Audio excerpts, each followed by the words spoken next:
Good morning, Patriots. Good morning. Welcome to the 368th consecutive Friday Assembly of the East Valley Red Friday Patriots. A hearty thank you for joining us this morning in support of American service members currently deployed around the world, representing America's interests. Please join me in the pledge. I pledge allegiance to the flag of the United States of America and to the republic for which it stands, one nation under God, indivisible, with liberty and justice for all. You know, this past weekend, the United States Air Force released the names of all 8 people who were killed on Monday, June 15th, when a Boeing B-52 Stratofortress bomber crashed during a test flight at Edwards Air Force Base in California. And at the time of the crash, the airplane was taking part in a test mission as part of a program to keep the oldest aircraft in the United States fleet flying for decades to come. The 8 deceased individuals were identified as Colonel Gregory Watson, 53, a weapons system officer; Lieutenant Colonel Gabriel Estrella, 40, a weapons systems officer; retired Lieutenant Colonel Miles Middleton, age 50, a Boeing pilot; Major Alexander Davis, 34, a weapons systems officer; Major Robert D., 40, a pilot; Edwards Air Force Base, Major Brad Hovey, 35, pilot, Edwards Air Force Base; Jeremy Smith, 32, a flight test engineer; Christopher Riker, 41, a flight test engineer and contractor with JT4, which is Test Tactics and Training and Technology there in California. Can we take a moment of silence prayer for these fallen soldiers?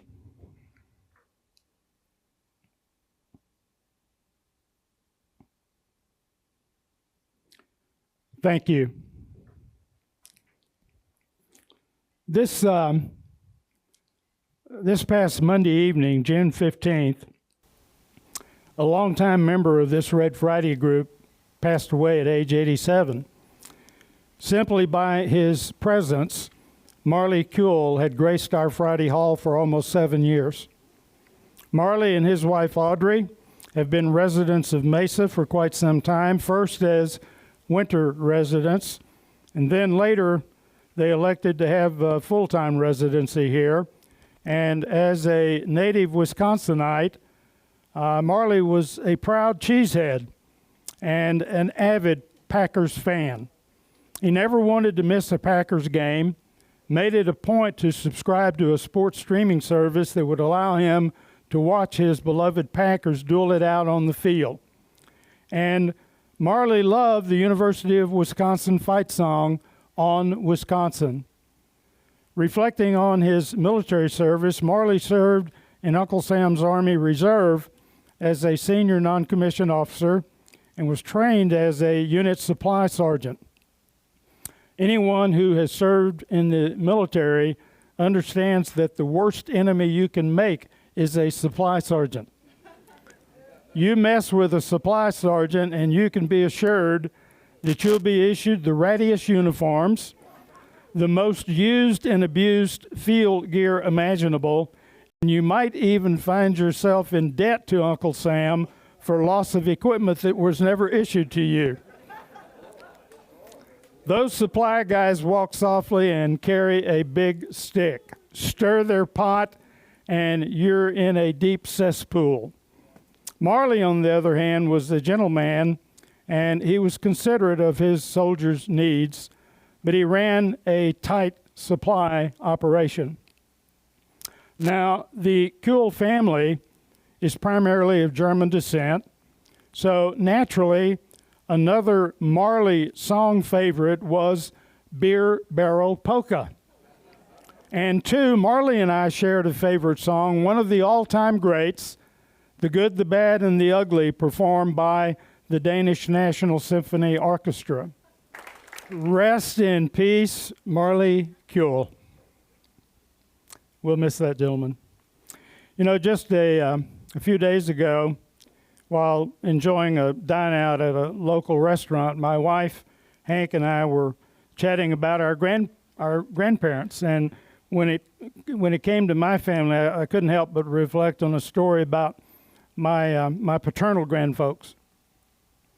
You see, my East Texas paternal grandparents exhibited the epitome of health throughout their lives. My paternal grandmother, Ellen Nations, was a full-blood Chickasaw Indian. She was the second wife of my half-blood Choctaw paternal grandfather, Ed Nations, whose first wife died soon after giving birth to her sixth child. Well, as the story goes, a couple of years following the death of his first wife, Grandpa Ed traveled to Mississippi at the behest of a longtime family friend who wanted my grandpa to meet this gorgeous Chickasaw maiden whom they had taken in. And Grandpa Ed was awestruck with the Indian maiden. He took Ellen back to Sabine County in East Texas, married her, and my father, Richard Lafitte Nations, was her firstborn. Now, my grandma Ellen helped raise all six of her stepchildren, and while doing so, she gave birth to six children of her own. Ultimately, over the years, it turned out to be quite a large family with all the kids and the grandkids. Now, both Grandma Ellen and Grandpa Ed Nations lived long and prosperous lives. In fact, Grandpa Ed died at age 99. And until the day he died, he was mobile, alert, had the memory of an elephant. And Grandma Ellen preceded him in death by only a very few years. I was always amazed at Grandpa Ed's health and his longevity. Virtually every day of his adult life, from dusk till dawn, the man sipped on Jack Daniel's whiskey and alternated smoking a handful of cigars and taking a pipe out of his coat pocket, packed tight with Prince Albert pipe tobacco. Well, prior to Grandpa Ed's death, Hank and I drove from Fort Worth to Pineland, Texas. Wanted to pay him a visit. We were sitting out on the front porch of his rural home, sipping on iced tea. Grandpa Ed and I were smoking one of his favorite King Edward cigars and talking about family and career. And every now and then, he'd shoulder his fiddle and he'd play a quick tune just to add a little spice to our conversation. And following one of those fiddle interjections, Hank spoke up and said, "Grandpa Ed, I'm absolutely amazed at how healthy and physically fit you are for an old-timer." Said, "Tell us, what's your secret to a long life and good health?" Grandpa Ed said, "Henrietta, I'll let you in on a secret." He said, "Elle and I were married for 65 years, and I loved that woman dearly. That's 780 months of laughter, 3,380 weeks of hugs, 23,725 days of patience, and 569,400 hours of pure East Texas love."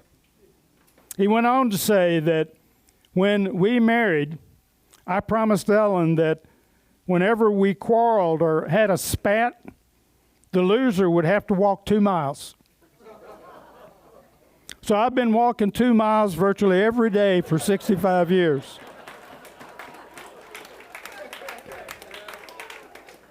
Hank said, "Well, Grandpa Ed, how is it then that Grandma Ellen was so healthy too?" Grandpa Ed said, "Henrietta, if you want to know the truth, she's been following me every damn day to make sure I finish the 2 miles." Ladies and gentlemen, I'm pleased to introduce our guest speaker for this morning's program, a dynamic executive leader with extensive experience in data-driven decision-making, research grants management, and impact assessment.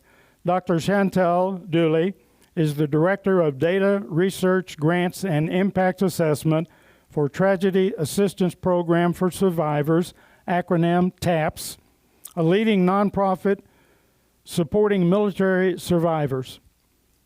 Chantel oversees comprehensive data collection, analysis, and quality assurance to ensure alignment with key performance indicators and organizational objectives. Her expertise includes designing and implementing surveys to measure program impact, crafting compelling narratives for grant proposals and reports, and delivering training and briefings to military casualty partners. Dr. Dooley is a visionary leader who has spearheaded partnerships with veteran services and non-government organizations, fostering collaborative opportunities that strengthen research and broaden organizational impact. Her efforts have led to the publication of the TAPS Model of Bereavement Care, dynamic annual impact reports, and interactive tools like survivor population maps. Dr. Dooley also integrated the Qualtrics platform to evaluate program effectiveness, enhancing data visualization and strategic planning. In addition to her professional achievements, Dr. Dooley has contributed to peer-reviewed publications and presented research on bereavement and trauma at international conferences. She's a skilled educator who has developed and delivered training modules addressing grief and bereavement challenges. With a PhD in psychology, emphasis in cognition and instruction, Dr. Dooley combines academic rigor with practical expertise to drive continuous improvement and meaningful impact. Her unwavering commitment to collaboration, innovative and evidence-based solutions underscores her dedication to supporting those grieving the loss of a military veteran or loved one. Ladies and gentlemen, please welcome Dr. Chantel Dooley. Good morning, and thank you so much for the warm welcome and all of your lovely hospitality. I am Chantel Dooley, and I also brought my family with me. My son and my friend are here, so if you hear some squawking, that's probably him. But it is a great privilege to be able to be here and share the TAPS mission with you. My journey into the TAPS family is a love story, and I am going to follow your introduction about your grandparents and kind of add our own caveat here, but the love of an amazing man, Special Agent Alex Stanton, who proudly served our country in the United States Air Force, is who brought me into the TAPS family. In 2016, I was living here in Phoenix, and I was actually teaching high school at Hamilton High School down in Chandler.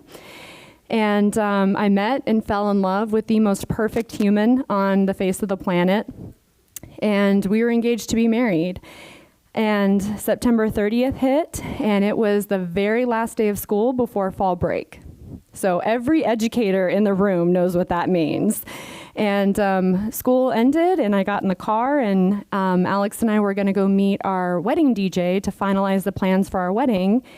And I made it, and he did not. He was killed in a motorcycle accident 3 blocks from where we were to be meeting.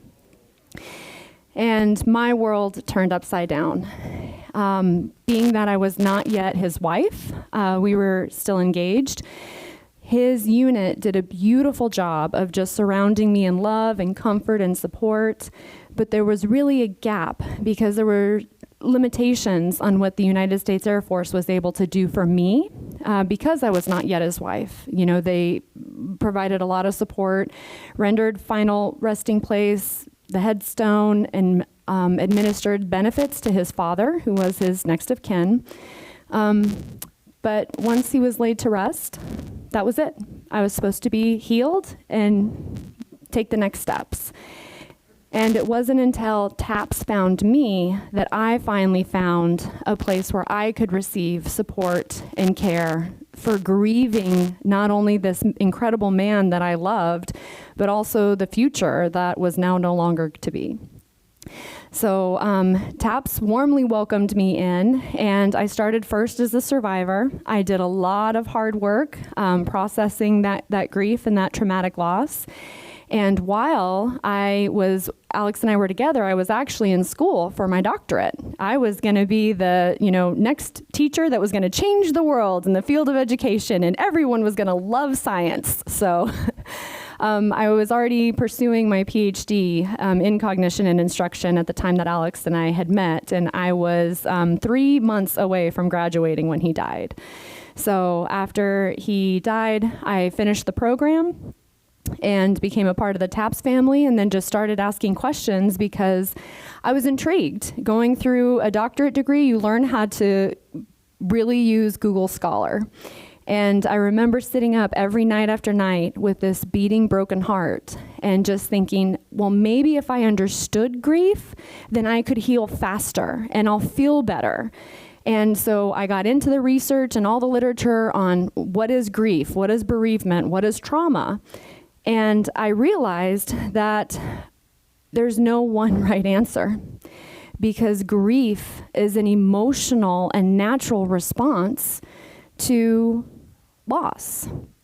And I became part of the TAPS family, and then I met our president and founder, Bonnie Carroll, and started asking her all these questions, and she kind of looked at me and she goes, "What do you do?" And at the time, I had this PhD degree, but I was walking dogs. And the reason I was walking dogs is because I couldn't function. I was heartbroken. I was devastated. And I was still trying to remember, the difference between toothpaste and deodorant. And I couldn't manage the next step. And it wasn't until I became part of the TAPS family and met other fiancés who had also lost their person prior to the loss that I actually began to start to heal. And so that's my love story. But becoming part of the TAPS family, TAPS was also founded on another love story. Have any of you seen the movie Big Miracle? It is a Disney movie. It came out in 2012. I've got the cover right here, but it's family-friendly movie, 10 out of 10 stars, definitely recommend. I think it's on Netflix, but Big Miracle tells the story of how our president and founder met her husband, Brigadier General Tom Carroll, back in 1992 when they were trying to rescue 3 gray whales that were trapped off the coast of Alaska. So this was back in the 80s and President Reagan administration, and there were 3 gray whales that got blocked in by the ice shelf off of Alaska. And Greenpeace got involved and was really actively, demanding that we do something to free these whales. It was, a male and a female and a baby whale. And so President Reagan, got the ear, and he turned and looked at one of his staffers in the West Wing of the White House, who happened to be Bonnie Carroll, and said, "Well, Bonnie, you serve in the Air National Guard. Why don't you get those whales out of there?" And as one does, when the President of the United States gives you an order, you say, "Yes, Mr. President." And so she picked up the phone and started making calls, and she called the Army National Guard in Alaska, and who picked up the phone but Tom Carroll. And so this movie tells the story of how they met and how they fall in love, trying to free these gray whales, and spoiler alert, they get married. But this picture right here, up in the upper right, on the left-hand side is Bonnie and her husband Tom. That's their wedding album. And then the little insert to the bottom right is Dermot Mulroney and Vanessa Fish, the actor and actress that played Bonnie and Tom in the movie. And over to the right is also Bonnie and Tom. And then right down there is Drew Barrymore. She's also in the movie as well. So, but Bonnie and Tom get married, and they're living in Alaska. He is the Brigadier General for the Army National Guard, and life is good. Everything's going according to plan until 1992, and Tom's plane goes down, and him and 7 other soldiers are killed. And her world all of a sudden turned upside down as well. She immediately went looking for the type of support to help her through this tragedy, because by gosh, by golly, this is the United States of America, and there is a group for everything. So she immediately became a lifetime member of Gold Star Wives, and they do a wonderful job of administering and advocating for benefits for survivors. But what she really needed was that person on the other end of the phone to answer at 2 o'clock in the morning. What she really needed was someone to come and sit with her at Christmas Eve so she wasn't by herself. And what she found is that greatest source of support came from the 7 other widows who lost their husband in the same crash. And she tells the story that the very first Christmas, they died in November 12th, and then Christmas was shortly to follow after that, and they all happened to meet in the cemetery, and they were crocheting little hats for the headstones. But that was how they got through that first Christmas, was together. And that's how TAPS was formed. And that's why we were formed, is because we recognize that grief does not have a timeline, and grief is not Monday through Friday, 8 to 5, excluding government holidays. Grief is those heavy, dark moments when the loneliness and the isolation and the sadness just becomes so overwhelming. The one thing, big thing for a big takeaway from today's briefing is that we are here for everyone, regardless of the duty status at the time of loss. So whether they serve in active duty, whether they served guard and reserved and died at 2 o'clock on a Tuesday on their way to their civilian job, not matter, we are here for everyone that they loved and left behind. The other population that we have seen an increase in that needs support are military service members that are grieving the loss of their dependent child or the loss of their spouse. Also, active duty service members, reservists, and National Guardsmen who lose a battle buddy that goes on a tour or goes active duty and then loses their life. We are here for the battle buddies as well. So we were founded on core values, and these values are still today how we deliver our programs and resources. First and foremost, our focus is on honor and remembrance. Regardless of how the service member died, we focus on the lives lived and the service given to our great nation. We empower survivors to take healthy steps forward with healthy coping tools.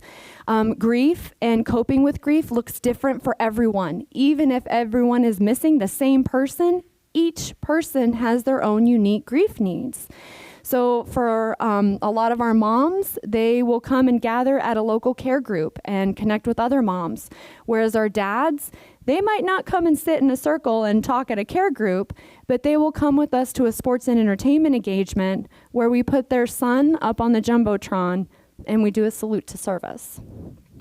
So we really focus on diverse programming. But also we know that connection is so important. Grief leaves behind emotions of loneliness, isolation, depression, anxiety, anger, and all of those horrible emotions can be very isolating. And it is a natural tendency to want to shelter away and shut out the outside world because you're just too broken to take the next step. And so by connecting survivors with others who share a similar grief experience, we're able to help empower and provide hope to take small steps forward. The next thing is on education. We hear all the time that people feel like they are going crazy or they're being told that they're crazy. And the truth is they're not crazy. They're having a very natural reaction to a very abnormal situation.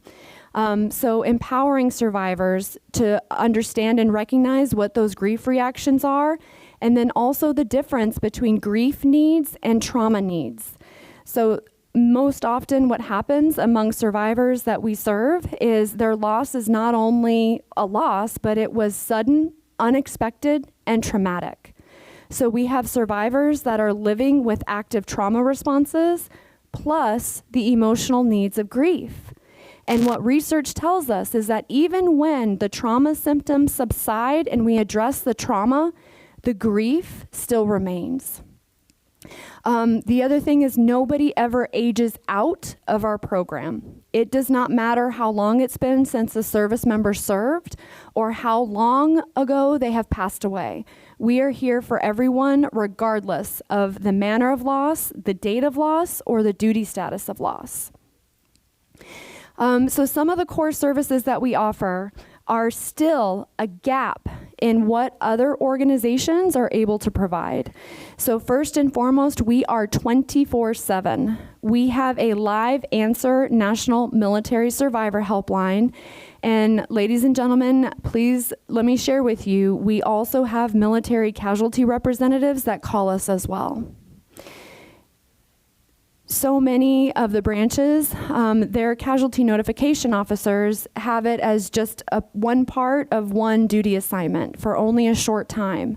So sometimes the training, which is just maybe a 6-hour training, doesn't quite prepare them for going and making that knock on the door and having a widow with children and having to be the person to deliver that news, which is why we do training for casualty, we do training for chaplains, we do training for mortuary affairs, and the number of times that we have received a phone call to this 24/7 helpline, and it is a casualty representative, and they say, this is the cause of loss, and this is who I'm about to knock on the door for. Help me craft what I need to say. And that's what we're here for. How we do what we do is through peer-based emotional support. So 85% of the staff members that work with TAPS are survivors themselves. The rest are either military dependents or adult children of military families, or in some way connected to the military service. And also, somebody had asked a really good question about chapters. There's a lot of organizations that do a wonderful job in organized chapters in each city. And we used to do that. But what we found is, gosh darn it, not very many people want to come into an office and admit that they're struggling or knock on the door and say, I'd like one hope and healing today, please. So what we did instead is we flipped it and we went bigger and we went national. So we bring survivors together in local communities, and we also bring them together regionally and then nationally.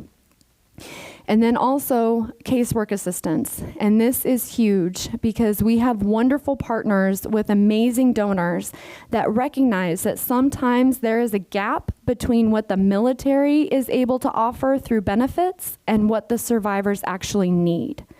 And my favorite story about this stopgap in casework assistance comes from the COVID era. So everybody remembers 2020.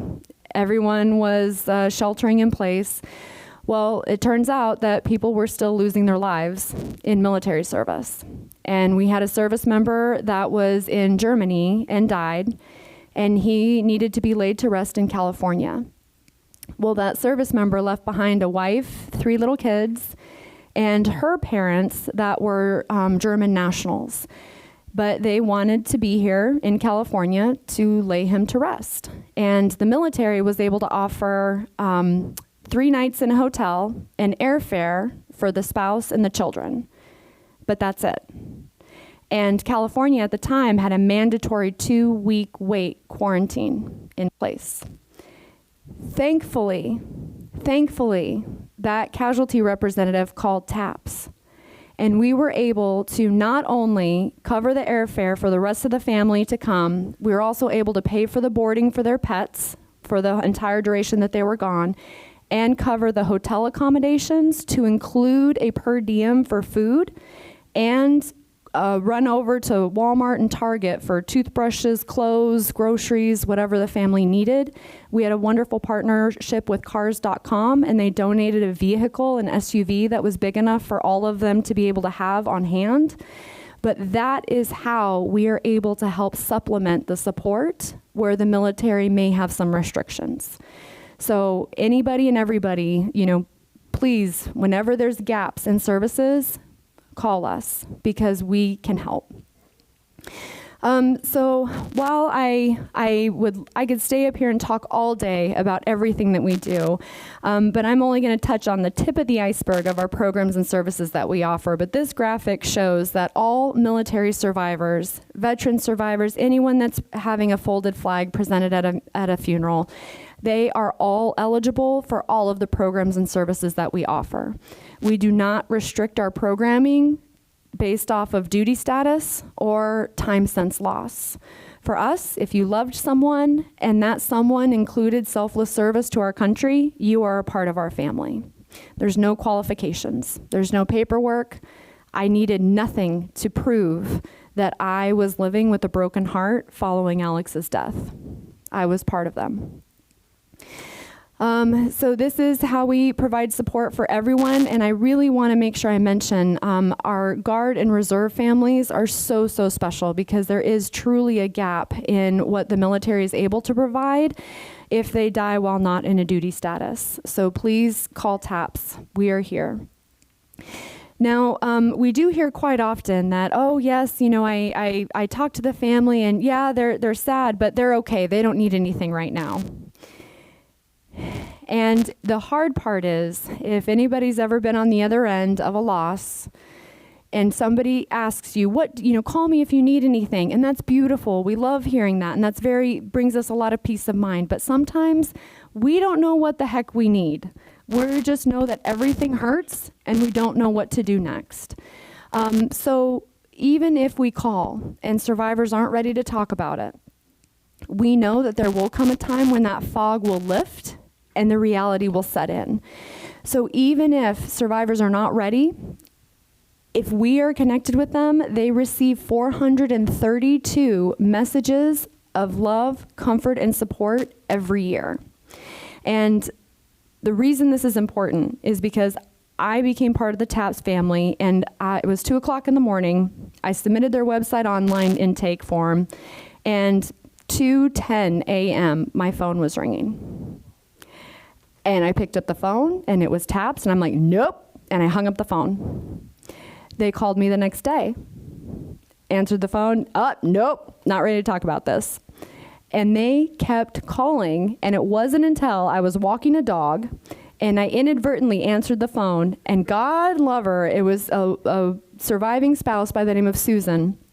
But Susan had lost her husband, who was a West Point graduate, and she was pregnant. They got married, and then he deployed, and then he died by suicide while on a Skype FaceTime with her in Iraq. And they matched her with me because we were both there at the moment of loss, and both of our losses were traumatic, and we were both very young at the time of our loss. And I will never forget this. I'm walking this dog, and it was a cute little Cavapoo, and she's prancing along, and I'm trying so hard to get off the phone with Susan, and Susan said, Chantel, I just have one quick question for you. What did you do with your wedding dress? 2.5 hours later, I get off the phone with her. But nobody had ever asked me that because nobody else got it, but she did. And now I'm almost 10 years post-loss, and I will forever be grateful for her asking me that one question. So, we are here for everyone, and we're here for children. This can be adopted children, stepchildren, anything. And they may be over or under the age of 18. But you see about 30% of our survivors that are connected with us are grieving the death of their parent. About 20% are parents that are grieving the death of their child, their adult son or daughter who served in the military. Partners, this includes ex-spouses, fiancés, significant others, partners. Loved ones is an amazing category because this is everyone, because families are not always unique. It's not just wife and children that miss that service member. It's aunts, uncles, grandparents, friends, church friends, and then also siblings. Siblings is my favorite population because a lot of focus is placed on the spouse or on the children or on the parents, but the siblings are often feel forgotten. And to them, that's their best friend since the time they were born. So just last year alone, we welcomed 9,560 new survivors into the TAPS family. We're currently serving over 120,000. 82% of them are adults, and 17% of them were children under the age of 18. How we do what we do is by bringing survivors together. So last year, we hosted over 1,200 events. And these events, they can be online or they can be in person. We know that because grief leaves people so trapped in isolation, sometimes leaving your house to go to an event with other people who are grieving is too much. So we offer and bring them in virtually first, so they can sit from the comfort of their home, join us on screen, get to know a couple other people, and then bring them into an in-person engagement. But we welcomed over 13,500 survivors at these gatherings last year. When you look at this graph, the blue line shows the number of military and veteran deceased service members that are honored by TAP survivors each year. Now, these are just new, not the ones that have been in the system. These are just the new ones each and every single year. So you see on the red line, those are the new survivors, 9,560 last year. But last year, we also welcomed the highest number of new deceased honored by TAP survivors more than ever.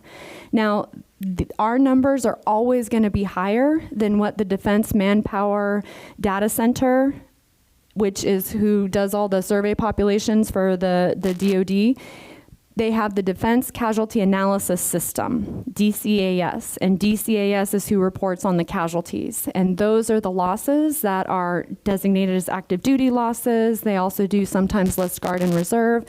But our numbers are always going to be higher because we care for everyone regardless of the duty status at the time of loss. So I want to talk a little bit about the trends in the manner of loss and how we are losing our service members. And the reason why we care about this is because we need to know how to provide programming to meet their grief needs. So you'll see that in 2008, the leading cause of death among survivors connecting with TAPS was deaths due to hostile action. And if you think back to where we were in 2008, that makes sense. But then you come down in here to 2014, and you see that hostile action is no longer the leading cause of death. And since 2014, the leading cause of death has been deaths due to suicide loss and deaths due to illness losses. And those illness losses, the patterns that we're seeing are very aggressive and very rare forms of cancers. And what this means for our survivors is prior to becoming a survivor, they were a caregiver for a very long time. And there's a whole different unique set of grief needs for survivors that served as a caregiver prior to becoming a survivor. What's not showcased on here are losses due to non-combat, non-hostile, and then also accident losses. And I do want to share that following the B-52 crash on Monday, we were immediately in touch with the director for Air Force Casualty and Mortuary Affairs out of Dover Air Force Base. And we do have families actively connected with the survivors of the B-52 crash. And the reason I share that is because we are also in active outreach with the survivors of the non-military personnel, so the Boeing staff members that were on board as well. We're providing support and care for those survivors as well. For our 24/7 military survivor helpline, they answered and was there for over 24,000 calls.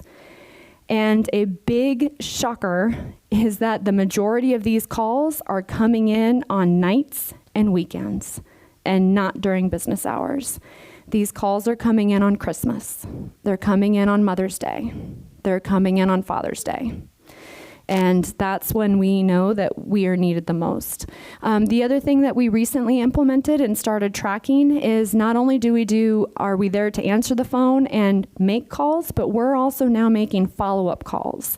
We are in the age of Google, ladies and gentlemen, and it is really easy for people to say, you know, I think I need to go to a grief support group, and they type it into Google and they put in their zip code, and you'll get a whole list of grief groups that pop up. However, I encourage anyone to pick up the phone and actually call the number listed on the internet and see if anybody answers the phone, or if the group is still meeting, or if the group still even exists. And so for us, what's important is when we warmly connect survivors with grief resources in their community, we are picking up the phone and going through to find, when are you meeting, who's the contact, how do we get there? You know, is the building unlocked? Do they need to enter from the back door or the front door? What's the secret handshake? So that way when survivors get there, they have a warm connection and they don't show up without anybody being there to provide that support and care for them.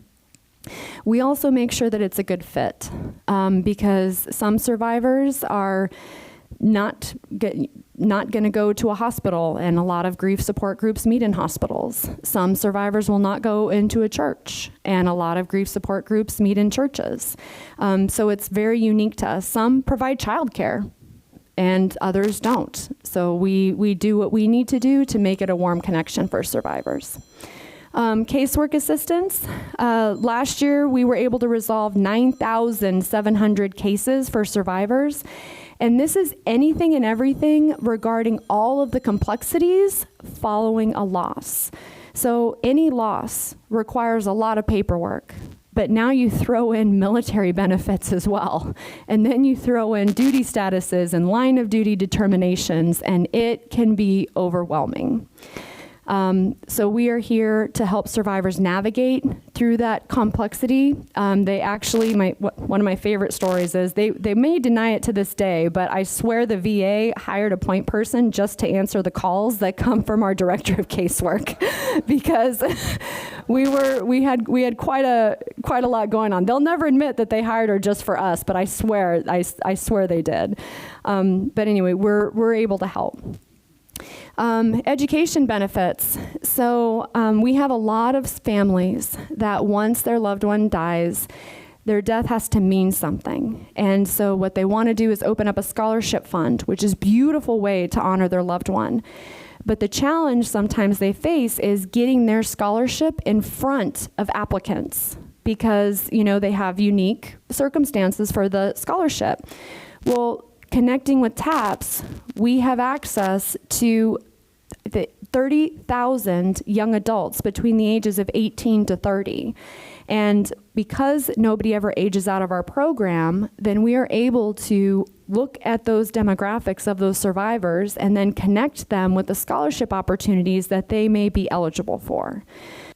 Rather than, you know, trying to blanket the world and send it out to get applicants for a scholarship, partnering with TAPS, we're able to warmly connect survivors to those opportunities. So a lot of people say, so what? I'm going to give you a quick synopsis of how it works with a new survivor coming in.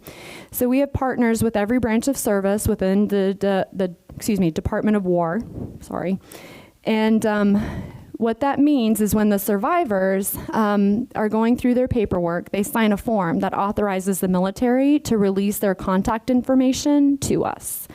We get that list, and then our outreach begins immediately. So this one, it was an Air Force service member. He died in an auto accident, and he died on March 2nd. On March 15th, we received the contact information for his parents. Within 24 hours of getting that contact information, 5 different staff members had already engaged with those parents' records. Within 30 days, we now had the girlfriend because the mother reached out and said, well, he left behind a girlfriend, and do you guys do anything for her? So we got the girlfriend, mom, and dad. Within 2 months, we had already connected each one of them girlfriend, mom, and dad with a list of local community grief resources, so local grief support groups. We had already had multiple conversations with each one of them. So mom spoke with another surviving mom who also had an accident loss. Dad spoke with another dad, and girlfriend spoke with another partner. And then we had ongoing casework assistance. But within 3 months of their son's passing, we had 10 different staff members that had already connected with those 3 members of that family and provided some type of support, outreach, or resource. And we had 8 different resources and programs that we provided with that family. So it would be wonderful if grief was just a straight line with a very clear beginning and a very clear end. Any big math fans in here? Anybody like math? Okay, hey, there we go. Okay, so you've got T0, right? T0 is the death. And then you've got your T final is the funeral. They've been laid to rest. You take your 3 days of bereavement leave and you're good. Okay, it actually does not work that way. And we've got an arrow now that continues on for forever because nobody is ever healed from loss. We get better at coping. We get better at managing. For this reason, we have a wide variety of different programs for survivors. So for those survivors that are in those early phases of grief, we're surrounding them with safety and stabilization, meeting their immediate needs. A little bit further out from loss, they need tools and resources for a healthy grief journey to turn outward and not inward. And then when they're having more good days than bad days, they need opportunities to make meaning from their loss, to honor the life and legacy rather than the moment or manner of death. Actually, this picture was taken in Alaska. And this is our, they call them the young adults group. So these are survivors between the ages of 18 to 30. And one of the young man holding the American flag and the young gal in the front with the American flag bandana around her neck, they lost their dad in the AWACS crash that happened in the 90s. And this was a young adult retreat group, and they actually went back to the site of that crash. And they saw how the grass had grown back and how nature had healed the space where, at the moment where their dad had passed. And very beautiful, very powerfully healing, but this is what we're able to do. So support to children, we bring kiddos together in specific age groups, and we pair them with a member of the military who is presently serving. And that is really important because that tells the kiddos that the military has not forgotten about their dad or their brother, and that they honor the life and legacy of their person. They spend the weekend doing meaningful activities for them to process their grief in their own way that is specific to their age. For so many kids, they may be the only kid at their school whose parents served in the military. And then for so many more kids, they may be the only kid in the school whose parents served in the military and died, until they come and connect with TAPS and they can meet other kids who share a similar experience.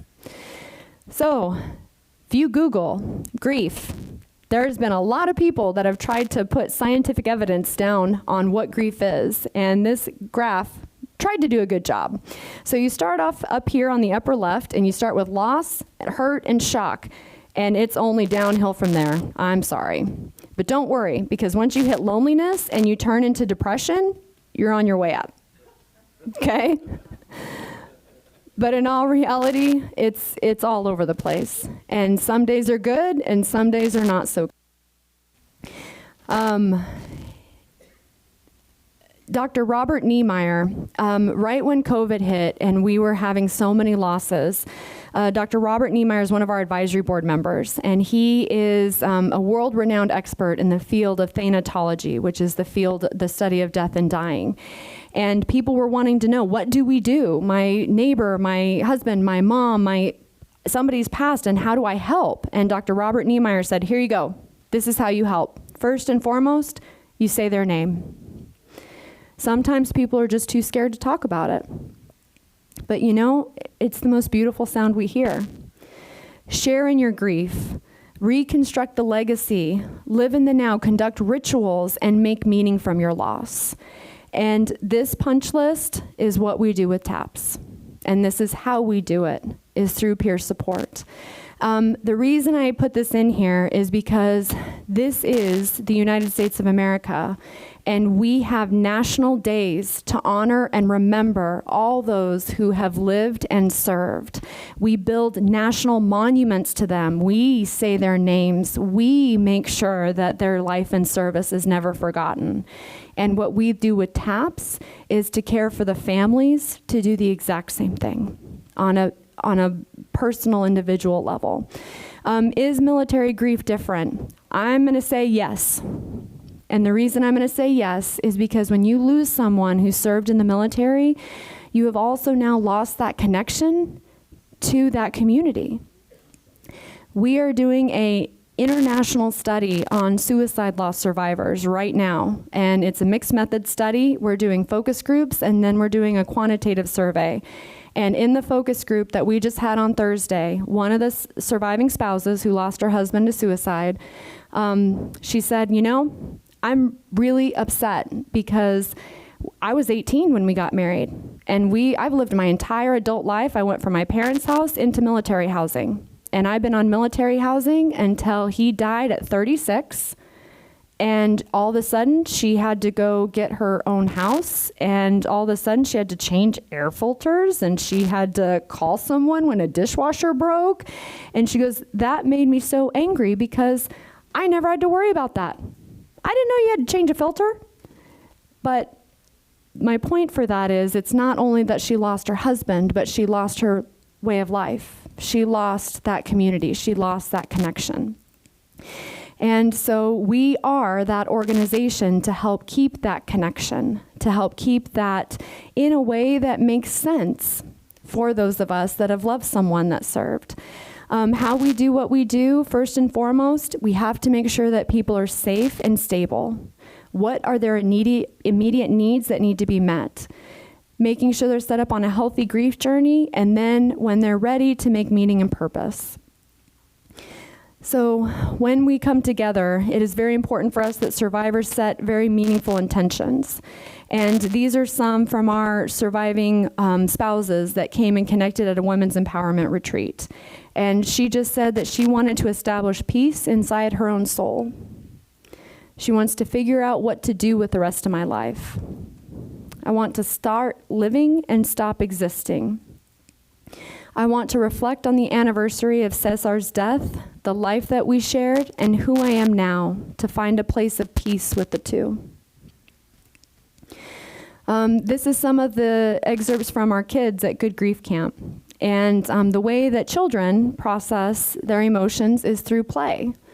And so we have very, very meaningful and structured activities for kids to process their big feelings about their loss. And one of them said, I won't survive without my mom. And the one in the top center is my favorite. This little guy drew, obviously it's his dad, and he's wearing his camouflage, and he's got his holster, and he's got his combat boots on, and their house is painted camouflage, and the sun is shining, and the clouds in the sky, but my dad is dead. And then this little guy in the bottom right over here, he said, my dad is in heaven eating steaks and chicken, watching over me. My other favorite is little Mr. Michael in the center. And I won't read the whole thing, but he wrote a letter to put in this book that we keep in our national headquarters. And he said, would you have been my dad if you hadn't died? I am doing fine. I have been sad since you died. Are you sad that you died too? If you hadn't died, I wouldn't be in TAPS. I am sad and happy sad because you died, but happy because I get to make new friends.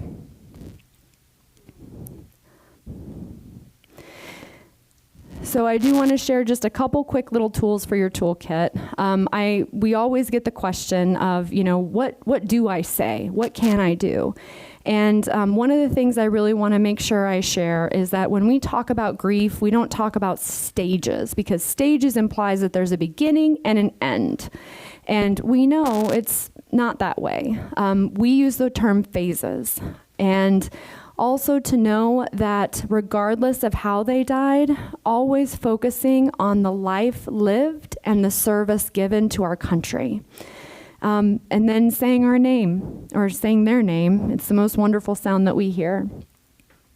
Something simple, just as I'm sorry, focusing on the life and the service, but then also just not asking how they died is really important. When we come together as survivors, we all wear photo buttons of our loved ones right over our hearts, and it will be a very, very, very rare thing to hear asking somebody else how their person died, because to us it doesn't matter. They're gone, and we miss them. Also, I want to share, just by having me here to talk about this, please know that you make a difference. And each and every one of you is going to be connected with someone or know of someone who could benefit from our programs and resources. And please, share that we're here, share that we exist, and that we would love to talk, we would love to share more information, and we would love to help. Some other examples of additional support that we can offer is access to federal, state, and private resources, which we chatted about. But the emergency financial assistance, that is so huge, especially when it comes to those who are serving Guard and Reserve and did not die in a duty status. If you'd like to add our contact information to your phone, you can scan that little QR code and hit the little red plus button, and it will add us into your contacts. You never know when you might need us to share our information with anybody. And let's see. I know I'm running over on my time. I apologize. Okay, and I think that is all, but I'd love to be here to answer any questions, and thank you very much for your service and for hosting me and my family to come and share with you this morning. So, thank you.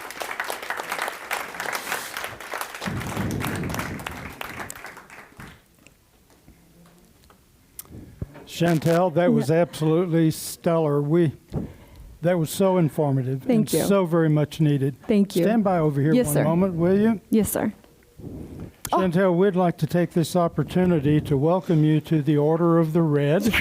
Yeah. And this certificate states that we hereby laud and commend Dr. Chantel Dooley for her honorable community service, championing veteran support initiatives, and support of the East Valley Red Friday Patriots. Thank you. Thank you. Thank you. Appreciate it. Thank you. Also, I want to take this opportunity to present you with this Red Friday lapel pin, and you'll find that many of the folks in this room are wearing this particular pin, and we hope that this will be a reminder of what this organization is really all about, and remembering everyone deployed, and hopefully this might even be a talking point one of these days when you're out with a group and somebody says, Chantel, what is the Red Friday? And you're going to be able to explain to them and exactly what this organization is about and promote it. Yes, sir. We need your promotion. Yes, sir. Will All do. right. With pride. Thank you. Thank you, sir. Appreciate Thank you. it. I'd like to take this opportunity to make a few announcements before we adjourn. First, I would like for Walt Blackman to come up. Walt has a initiative underway, a veteran initiative underway for legislation here in the grand state of Arizona. Well, first of all, thanks for having me. And I got a little nervous this morning when I came in. I saw the Sergeant Major, and I was like, okay, everything should be okay. He walks up to the table, and I'm like, something's going on. I'm a platoon sergeant, and when the Sergeant Major comes up to you, you're like, one of my Joes did something wrong. And then when I took a picture with the colonel and the command sergeant major, I was like, this is giving me PTSD right now. You got the command team around you. You're like, oh my goodness, what soldier did it? Really quickly, we have 2 initiatives that got passed and signed into law. Everybody remember or heard of the Arizona Stolen Valor Act? That's my bill. Second, who pays property taxes? Guess what? If you are a veteran and you have any type of disability from 0 rating to 100, your property tax is waived based on your disability. So if you are 10%, you have a 10% waiver. If you are 50%, you have a 50% waiver. If you are 100% disabled, you pay no property tax. And the icing on the cake, there is no income cap. That means you can make $1 million and you pay no property tax, or you can make $0 like I do because my wife takes it all. She's not here, so I can say that, Sergeant Major. I'll bring her next time. So that's my bill, and I'm going to continue to run veterans legislation. We also have a new think tank, and it is called the Veterans Policy Institute for veterans here, and it is a think tank for our veterans. And thank you for your service. I appreciate you. And Sergeant Major, I'll make sure my soldiers go pick up the cigarette butts outside. I do want to remind you that we have guest speakers scheduled throughout the summer months here. So please, we would appreciate your support for these speakers, and we've got some great topics that will be covered. Also, I want to take this opportunity to wish all of you who are fathers a very, very happy Father's Day. If you will advance that, thank you. I want to wish you a very happy Father's Day, and I have no clue what my wife may have in store for me, but I think it might be a trip over to Rudy's Barbecue. To our first-time guests, thank you for joining us today. We sincerely hope that you'll return to share in our camaraderie and the support of our mission. Please know that you will always be welcome here at this Red Friday Assembly. And as a final reminder, let us not overlook the importance of our Red Friday mission to keep our war fighters in our thoughts and prayers, and to continue to demonstrate our support for these fine men and women. Please keep in mind that it is patriotism that unites us. Enjoy your weekend.